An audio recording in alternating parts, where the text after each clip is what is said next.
After months of speculation, the cast for the Suicide Squad movie is now a lock. Confirmed to be Jared Leto, Will Smith, Tom Hardy, Margot Robbie, Jai Courtney, and Cara Delevingne. Though it's due out a bit less than 2 years away, a few months after Batman v Superman, let's now take a look at why bringing a Suicide Squad movie to the big screen is one of the boldest and best moves DC has ever made. Yes, even bolder than destroying the character of Green Lantern and the career of Ryan Reynolds, who was forced to quit acting and become a snorkeling instructor, apparently? What a weird photo. Warner Brothers, admittedly, haven't had a great run with their DC properties outside of Batman. Man of Steel left critics and fans divided. Green Lantern, as mentioned, was the cinematic equivalent of being thrown down a flight of stairs. And Catwoman is probably the worst movie about a woman in a badger costume that we've ever seen. This movie is a step into uncharted territory for DC. The same way that Guardians of the Galaxy was for Marvel. And I think that audiences are keen to see something new other than just another Superman or Batman movie. DC also has put a lot of focus on their villains in the past, in particular when it comes to Batman. So making what the studio is pushing as an Ocean's 11 style movie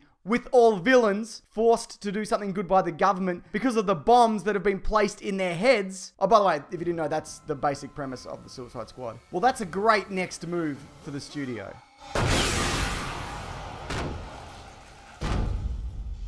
Plus, we're getting some characters people have been dying to see on the big screen for years, such as Harley Quinn, Deadshot, and another interpretation of the Joker, which I want to get back to in a minute. Now, in relation to the cast and crew, despite some reservations people may have about some of the actors, there's no denying that this is a terrific ensemble cast. And I can't even begin to imagine the crazy negotiations and logistical nightmare it would have been to bring all these people together. Even Jai Courtney, who some people believe to be the weakest link, is still solid. He may not have impressed lately, but I think it's unfair to put that all on him. He didn't write Die Hard 5. I'm actually pretty sure no one did. But if you just look at the work he put into the first season of Spartacus, you'd realize he's totally capable of pulling off a character as ridiculous as Captain Boomerang. Yeah, he's ridiculous. I said it. The director also has proved that he can handle an ensemble cast. We all loved and remember SWAT, Sabotage, U-571, you know, that submarine movie with Bon Jovi. Okay, those aren't great examples, but he did make Fury and Training Day. And bolstered by such a strong lineup, there aren't any really good reasons to think that this isn't going to work. Now, it'll only be 8 years between this version of the Joker and the last. But you know what?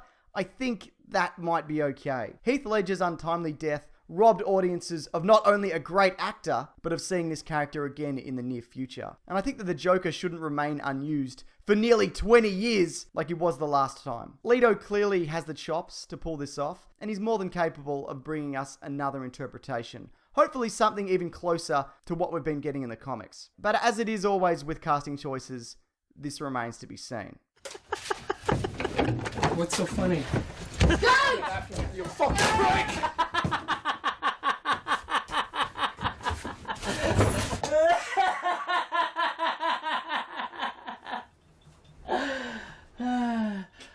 Thanks everyone, and if you like this one, check out my podcast, The Weekly Planet, courtesy of the terrific comicbookmovie.com. We'll be talking about the Suicide Squad in more depth, as well as a bunch of other stuff related to comics this Monday. I'll link that below if you care. But I'd love to know though, what's your favorite and least favorite piece of casting from this announcement? You can leave your thoughts below on that if that's something that you are interested in. Alright, thanks everyone. Take care.